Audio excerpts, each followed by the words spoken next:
जगत में प्रत्येक व्यक्ति को किसी ना किसी प्रकार की निर्बलता अवश्य होती है। जैसे कोई बहुत तेजी से दौड़ नहीं पाता तो कोई अधिक भार नहीं उठा पाता, कोई असाध्य रोग से पीड़ित रहता है तो कोई पढ़े हुए पाठों को स्मरण में नहीं रख पाता। ऐसे अनेकों उदाहरण और भी हैं। क्या आप किसी ऐसे व्यक्ति को जानते हैं जिसे सब कुछ प्राप्त हो और हम जीवन की उस एक निर्बलता को जीवन का केंद्र मानकर जीते हैं? इस कारणवश हृदय में दुख और असंतोष रहता है सदा। निर्बलता मनुष्य को जन्म से अथवा संजोग से प्राप्त होती है, किंतु उस निर्बलता को मनुष्य का मन अपनी मर्यादा बना लेता है। किंतु कुछ व्यक्ति ऐसे भी होते हैं जो अपने पुरुषार्थ और श्रम से उस निर्बलता को पराजित कर देते हैं। क्या भेद है उनमें और अन्य लोगों में? क्या आपने कभी विचार किया है? सरल सा उत्तर है इसका। जो व्यक्ति निर्बलता से पराजित नहीं होता, जो पुरुषार्थ करने का साहस रखता है हृदय में, वो निर्बलता को पार कर जाता है। अर्थात निर्बलता अवश्य ईश्वर देता है, किंतु मर्यादा मनुष्य का मन ही निर्मित करता है। स्वयं विचार कीजिए।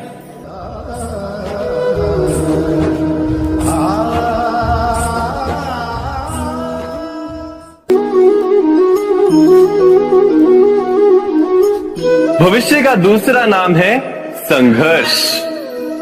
हृदय में आज इच्छा होती है और यदि पूर्ण नहीं हो पाती तो हृदय भविष्य की योजना बनाता है। भविष्य में इच्छा पूर्ण होगी ऐसी कल्पना करता रहता है, किंतु जीवन ना तो भविष्य में है ना अतीत में। जीवन तो इस क्षण का नाम, अर्थात इस क्षण का अनुभव ही जीवन का अनुभव। पर हम ये जानते हुए भी इतना सा सत्य समझ नहीं पाते। या तो हम बीते हुए समय के स्मरणों को घेर कर बैठे रहते, या फिर आने वाले समय के लिए हम योजनाएं बनाते रहते हैं और जीवन जीवन बीत जाता है। एक सत्य यदि हम हृदय में उतार लें कि ना हम भविष्य देख सकते हैं, ना ही भविष्य निर्मित कर सकते हैं, हम तो केवल धैर्य और साहस के साथ भविष्य को आलिंगन दे सकते हैं, स्वागत कर सकते हैं भविष्य का। तो क्या जीवन का हर पल जीवन से नहीं भर जाएगा? स्वयं विचार कीजिए।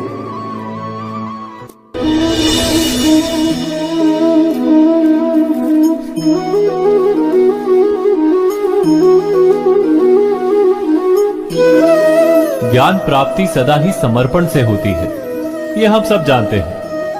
किंतु समर्पण का वास्तविक महत्व क्या है? क्या हमने कभी विचार किया?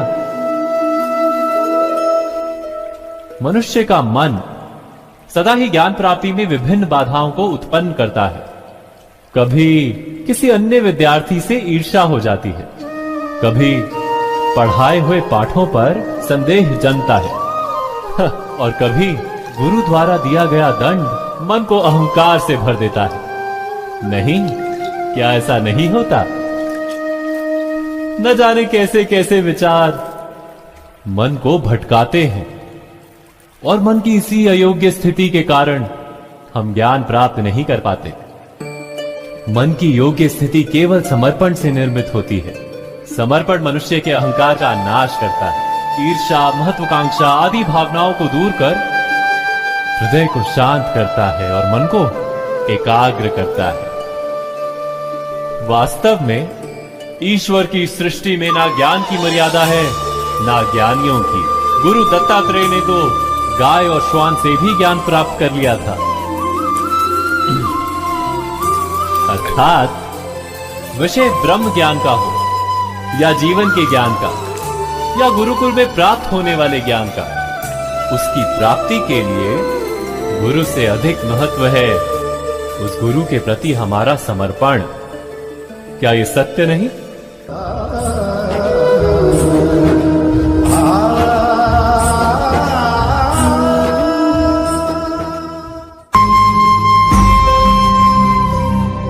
प्रत्येक मनुष्य के जीवन में ऐसा क्षण अवश्य आता है जब सारे स्वप्न, सारी आशाएं, सारे दृश्य ध्वस्त हो जाते हैं। जीवन के सारे आयोजन ही बिखर जाते हैं। एक और धर्म होता है और दूसरी ओर सुख। इसी को धर्म संकट कहते हैं। जब धर्म का वहन ही संकट हो और धर्म का त्याग ही सुख हो। विचार कीजिए, कभी किसी स्वजन के विरुद्ध सत्य बोलने का अवसर प्राप्त हो जाता है, कभी ठीक दरिद्रता के समय सरलता से चोरी करने का मार्ग प्राप्त हो जाता है, कभी किसी शक्तिशाली राजनेता या राजा के कर्मचारी का अधर्म प्रकट हो जाता है। सबके जीवन में ऐसी घटना बनती ही रहती है। अधिकतर लोग ऐसे किसी क्षण को धर्म संकट के रूप में जान ही नहीं पाते। हमें किसी प्रकार के संघर्ष का अनुभव ही नहीं होता। सहजता से सुख की ओर खींचे चले जाते हैं, जैसे मक्खी गुड़ की ओर खींची चली जाती है। वास्तव में धर्म संकट का क्षण ईश्वर के निकट जाने का क्षण होता है। यदि हम संघर्षों से भयभीत ना हो, सुख की ओर आकर्षित ना हो, अपने धर्म पर दृढ़ रहे, तो ईश्वर का साक्षात्कार दूर नहीं।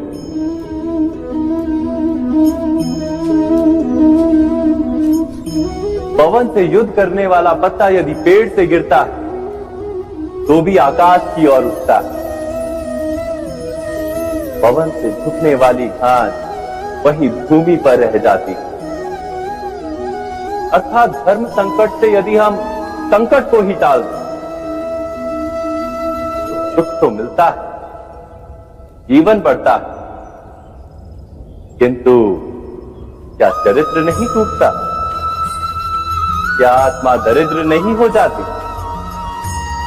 क्या ईश्वर से अंतर नहीं हो जाता? स्वयं विचार कीजिए। दो व्यक्ति जब निकट आते हैं तो एक दूसरे के लिए सीमाएं और मर्यादाएं निर्मित करने का प्रयत्न अवश्य करते हैं। हम यदि सारे संबंधों पर विचार करें तो देखेंगे कि इन सारे संबंधों का आधार यही सीमाएं हैं जो हम दूसरों के लिए निर्मित करते हैं। और यदि अनजाने में भी कोई अन्य व्यक्ति इन सीमाओं को तोड़ता है तो उसी क्षण हमारा हृदय क्रोध से भर जाता है। इन सीमाओं का वास्तविक रूप क्या है? क्या हमने कभी विचार किया? सीमाओं के द्वारा हम दूसरे व्यक्ति को निर्णय करने की अनुमति नहीं देते। अपना निर्णय उस व्यक्ति पर थोपते हैं, अर्थात किसी की स्वतंत्रता का अस्वीकार करते हैं। और जब स्वतंत्रता का अस्वीकार किया जाता है तो उसका हृदय दुख से भर जाता है। और जब वो सीमाओं को तोड़ता है तो हमारा हृदय क्रोध से भर जाता है। क्या ऐसा नहीं होता?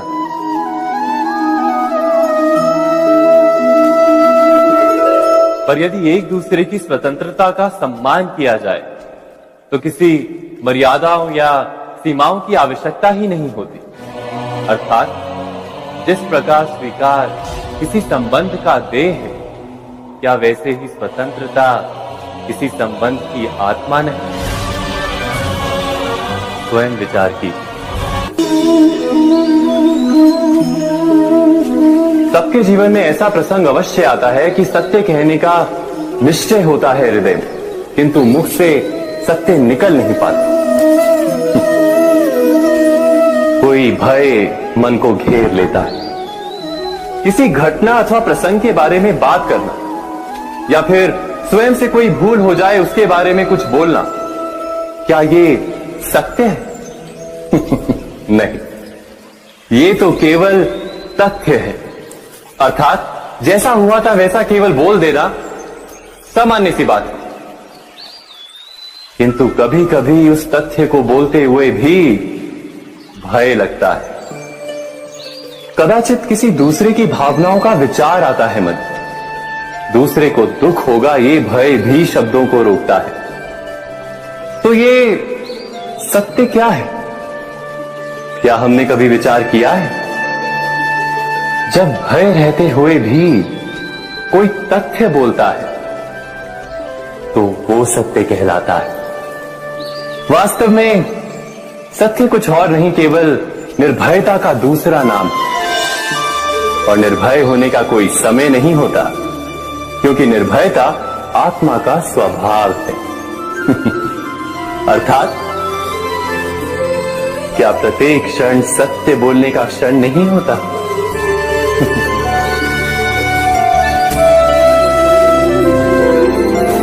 स्वयं विचार कीजिए।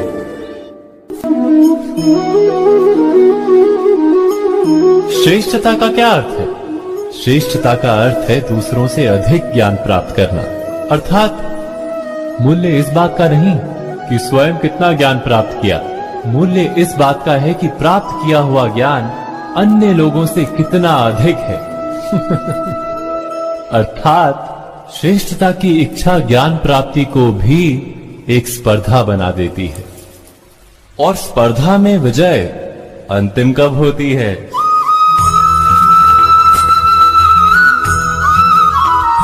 कुछ समय के लिए तो श्रेष्ठ बना जा सकता है, किंतु सदा के लिए कोई श्रेष्ठ नहीं रह पाता। फिर वही असंतोष, पीड़ा और संघर्ष जन्म लेता है। किंतु श्रेष्ठ बनने के बदले यदि उत्तम बनने का प्रयत्न करें तो क्या होगा? उत्तम का अर्थ है कि जितना प्राप्त करने योग्य है वो सब प्राप्त करना, किसी से अधिक पाने की इच्छा से नहीं, मात्र आत्मा की तृप्ति हेतु कुछ प्राप्त करना। उत्तम के मार्ग पर किसी अन्य से स्पर्धा नहीं होती, स्वयं अपने आप से स्पर्धा होती है। अर्थात उत्तम बनने का प्रयत्न करने वाले को देर अबेर सारा ज्ञान प्राप्त हो जाता है, बिना प्रयत्न के ही वो श्रेष्ठ बन जाता है। किंतु जो श्रेष्ठ बनने का प्रयत्न करता है वो श्रेष्ठ बने या ना बने, उत्तम कभी नहीं बन पाता।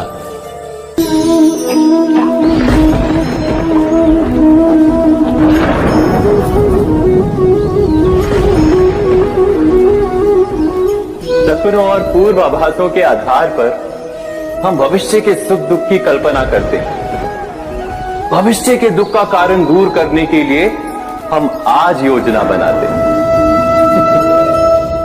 किंतु कल के संकट को आज निर्मूल करने से हमें लाभ मिलता है या हानि पहुंचती है? ये प्रश्न हम कभी नहीं करते। सत्य तो ये है कि संकट और उसका निवारण साथ जन से, व्यक्ति के लिए भी और सृष्टि के लिए भी। नहीं, आप अपने भूतकाल का स्मरण कीजिए, इतिहास को देखिए, आप तुरंत ही ये जान पाएंगे कि जब जब संकट आता है तब तब उसका निवारण करने वाली शक्ति भी जन्म लेती है। यही तो जगत का चलन है।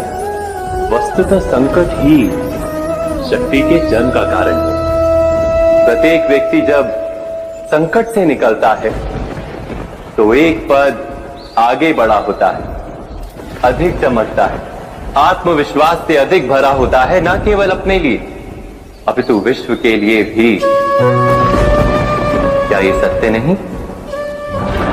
वास्तव में संकट का जन्म है एक अवसर का जन्म, अपने आप को बदलने का, अपने विचारों को ऊंचाई पर करने का अवसर, अपनी आत्मा को बलवान और ज्ञान मंडित बनाने का अवसर।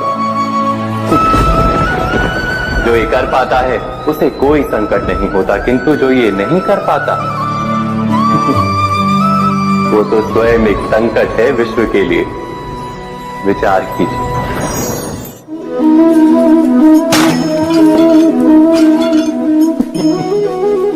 स्वयं विचार कीजिए।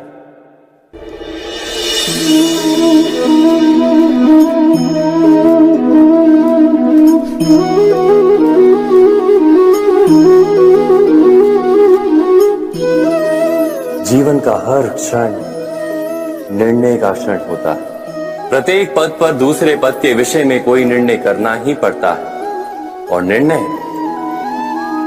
निर्णय अपना प्रभाव छोड़ जाता है। आज किए गए निर्णय भविष्य में सुख अथवा दुख निर्मित करते हैं, ना केवल अपने लिए, अपने परिवार के लिए, आने वाली पीढ़ियों के लिए भी। जब कोई दुविधा सामने आती है तो मन व्याकुल हो जाता है, अनिश्चय से भर जाता है। निर्णय का वो क्षण युद्ध बन जाता है और मन बन जाता है युद्ध भूमि। अधिकतर निर्णय हम दुविधा का उपाय करने के लिए नहीं, केवल मन को शांत करने के लिए लेते हैं। पर क्या कोई दौड़ते हुए भोजन कर सकता है? नहीं। तो क्या युद्ध से जूझता हुआ मन कोई योग्य निर्णय ले पाएगा? वास्तव में शांत मन से जब कोई निर्णय करता है तो अपने लिए सुखद भविष्य बनाता है। किंतु अपने मन को शांत करने के लिए जब कोई निर्णय करता है तो वो व्यक्ति भविष्य में अपने लिए कांटों भरा वृक्ष लगाता है। स्वयं विचार कीजिएगा।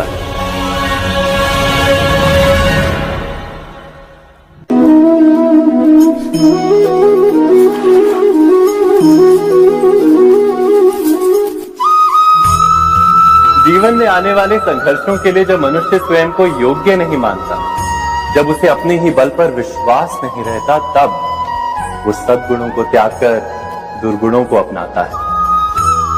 वस्तुतः मनुष्य के जीवन में दुर्जनता जन्म ही तब लेती है जब उसके अंतर में आत्मविश्वास नहीं होता। आत्मविश्वास ही अच्छाई को धारण करता है। ये आत्मविश्वास है क्या?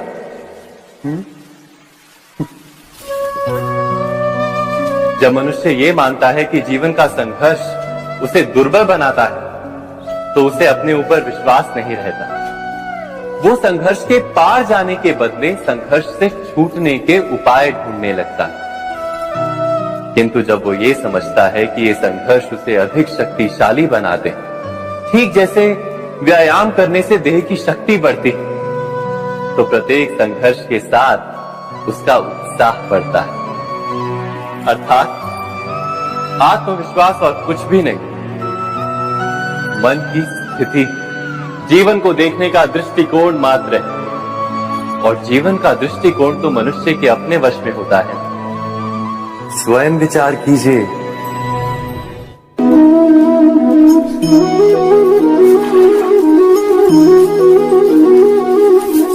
पिता सदा ही अपने संतान के सुख की कामना करते, उनके भविष्य की चिंता करते रहते।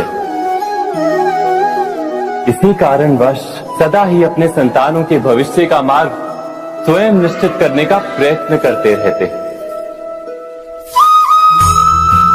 जिस मार्ग पर पिता स्वयं चला है, जिस मार्ग के कंकर पत्थर को स्वयं देखा है, मार्ग की छाया, मार्ग की धूप को स्वयं जाना है, उसी मार्ग पर उसका पुत्र भी चले, यही इच्छा रहती है हर पिता की। निसंदेह उत्तम भावना है ये। किंतु 3 प्रश्नों के ऊपर विचार करना हम भूल ही जाते हैं। कौन से प्रश्न? प्रथम प्रश्न, क्या समय के साथ प्रत्येक मार्ग बदल नहीं जाते? क्या समय सदा ही नई चुनौतियों को लेकर नहीं आता? तो फिर बीते हुए समय के अनुभव नई पीढ़ी को किस प्रकार लाभ दे सकते हैं? दूसरा प्रश्न, क्या प्रत्येक संतान अपने माता पिता की छवि होता है? हाँ, संतानों को संस्कार तो अवश्य माता पिता देते हैं, किंतु भीतर की क्षमता तो ईश्वर देते हैं। तो जिस मार्ग पर पिता को सफलता मिली है, विश्वास है कि उसी मार्ग पर उसकी संतानों को भी सफलता और सुख प्राप्त होगा। तीसरा प्रश्न, क्या जीवन के संघर्ष और चुनौतियां लाभकारी नहीं होती? क्या प्रत्येक नया प्रश्न एक नए उत्तर का द्वार नहीं खोलता? तो फिर संतानों को नए नए प्रश्नों, संघर्षों और चुनौतियों से दूर रखना, ये उनके लिए लाभ करना कहलाएगा या हानि पहुंचाना? अर्थात जिस प्रकार संतान के भविष्य का निर्माण करने के बदले उसके चरित्र का निर्माण करना श्रेष्ठ है, वैसे संतानों के जीवन का मार्ग निश्चित करने के बदले उन्हें नए संघर्षों के साथ जूझने के लिए मनोबल व ज्ञान देना अधिक लाभदायक नहीं होगा? स्वयं विचार कीजिए।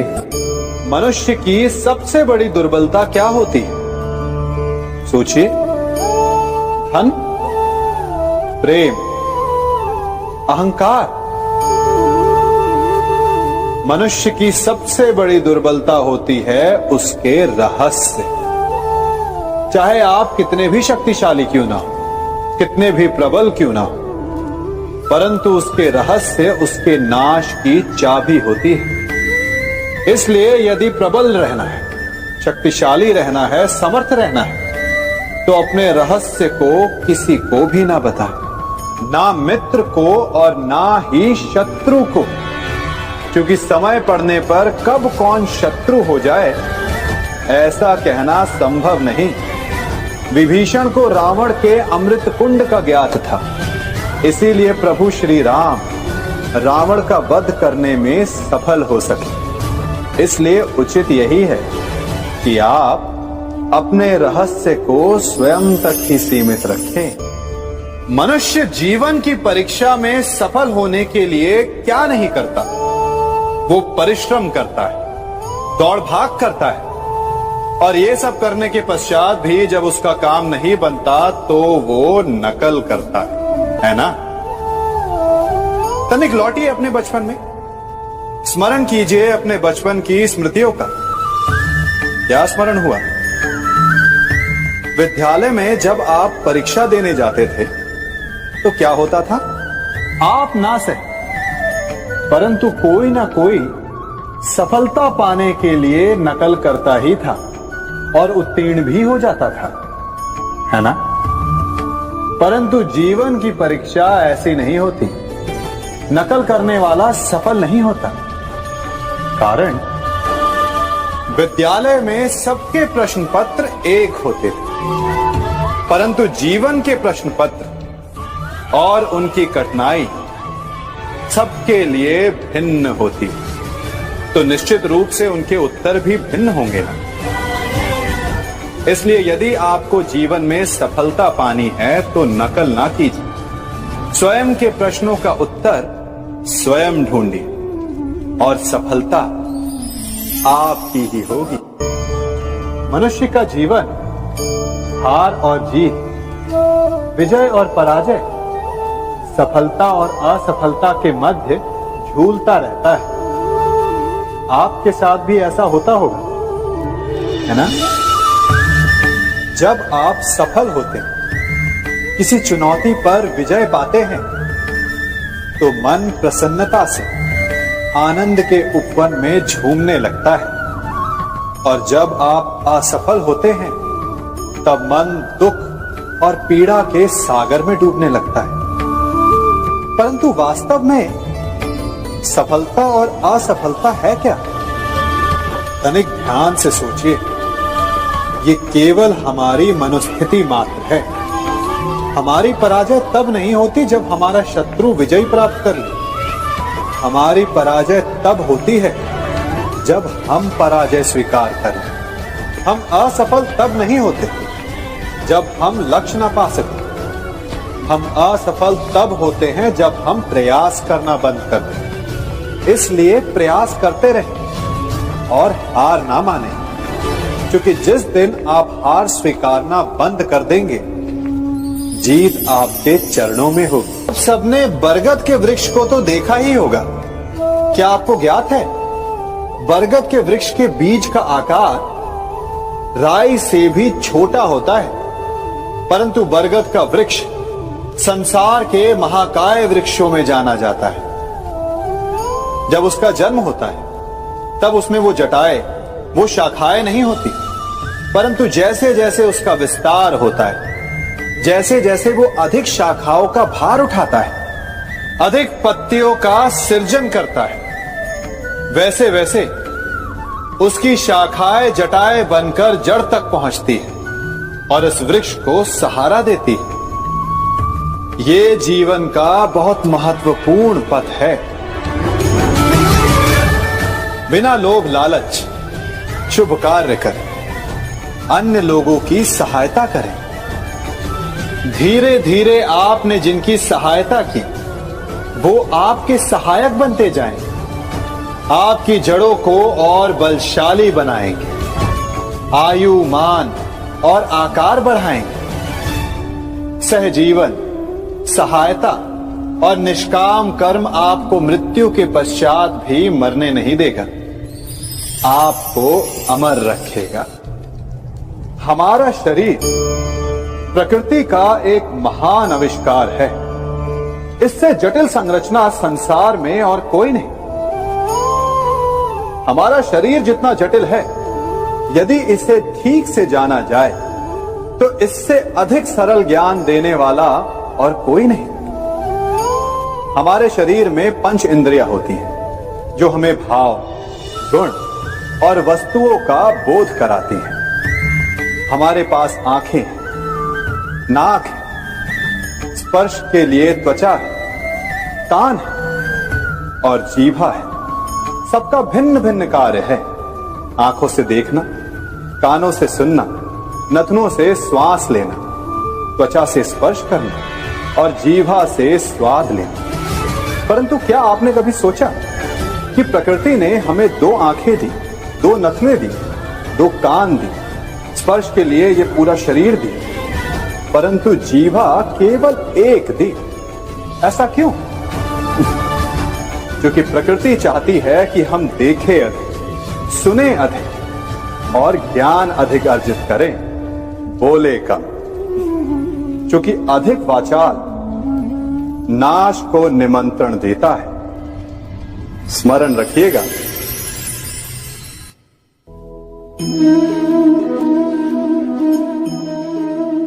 ये सदा यही कहते आए कि यदि आगे बढ़ना है तो अपनों का साथ दो। सत्य कहते हैं, अपनों का साथ देना ही चाहिए, परंतु साथ देने से पूर्व ये अवश्य पहचान लेना चाहिए कि अपने हैं कौन। क्या अपने वही होते हैं जिनके साथ हमारा रक्त संबंध होता है, या अपने मित्र? अपने वो होते हैं जो हमें सद्कार्य के लिए प्रेरित करें, हमें आगे बढ़ाएं, हमारा साथ दें। और वो जिनका साथ देने से समाज का नाश, धर्म की हानि, वो सगे हो करके भी सगे नहीं होते। इसलिए जब अपनों की परिभाषा का चुनाव करें तो उन्हें अपना माने जो आपका साथ दे, उन्हें नहीं जो हमें अज्ञान के मार्ग पर ले जाएं।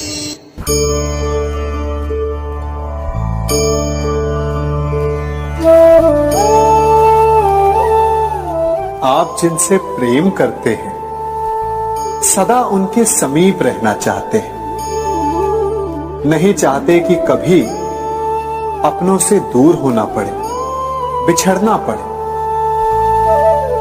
परंतु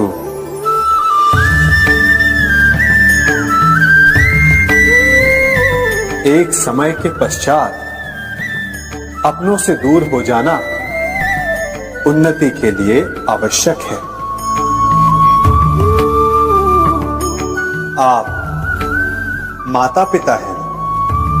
यदि आप अपनी संतान के जीवन के हर पग पर उनका मार्गदर्शन करते रहेंगे तो आपकी संतान स्वयं मार्ग चुनना कैसे सीखेगी? मार्ग के कांटों से स्वयं को बचाना कैसे सीखेगी?